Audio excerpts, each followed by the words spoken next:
Get rid of qualified immunity so that these police officers can be held liable and accountable for the tragedy and the pain and suffering that they're having these families to go through. A mother in Columbus, Georgia, is advocating for accountability in police killings after her son's fatal encounter with Georgia State Patrol. It's devastating. Kathy Lykes was joined by dozens of people from across the country to honor her son on the 3rd anniversary of his death. He meant a lot to a lot of people. His life mattered. Jarvis Lykes' life mattered. Jarvis Lykes, a 35-year-old father of 4, was killed December 29th in 2017 during a traffic stop. When will we get justice? Georgia State Trooper Michael Nolan, who was on the force for 3 years, was cleared of any criminal wrongdoing after a grand jury decided to not indict the officer. It's a difference if you don't know who could have caused someone's tragic murder, but you know who did this. What did you present in front of that grand jury?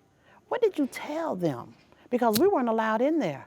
So we don't know what you said. Kathy says former DA Julia Slater and the city of Columbus both have a history of letting officers off.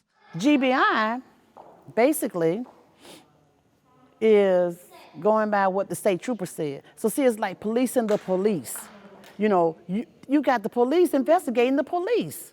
March 2021 is the deadline for filing civil charges against the officer, something Kathy plans to pursue. And every time we cannot get justice through a courtroom, some kind of way we can still get justice through the pocketbook of the city. Somebody ought to say something's wrong with that. Even if she wins the civil suit, Kathy says there's a void that will never be filled. Not just us mothers, but we have to look at the siblings. We have to look at the children. Lord have mercy. Jarvis was the best father any child would want to have. My son was very humble. He was passive. He was so loving and generous. Those kids was his world.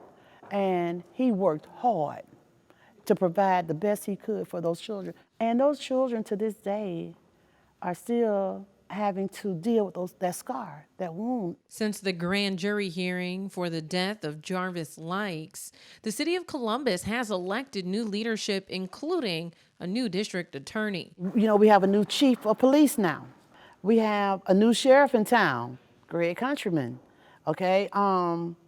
So with all these new elected officials, we're hoping for better change. We're hoping for justice. But until things change, Kathy says the system has failed her son. There was no justice. There wasn't even no pursuit of justice. For Unicorn Riot, I'm Georgia Fort.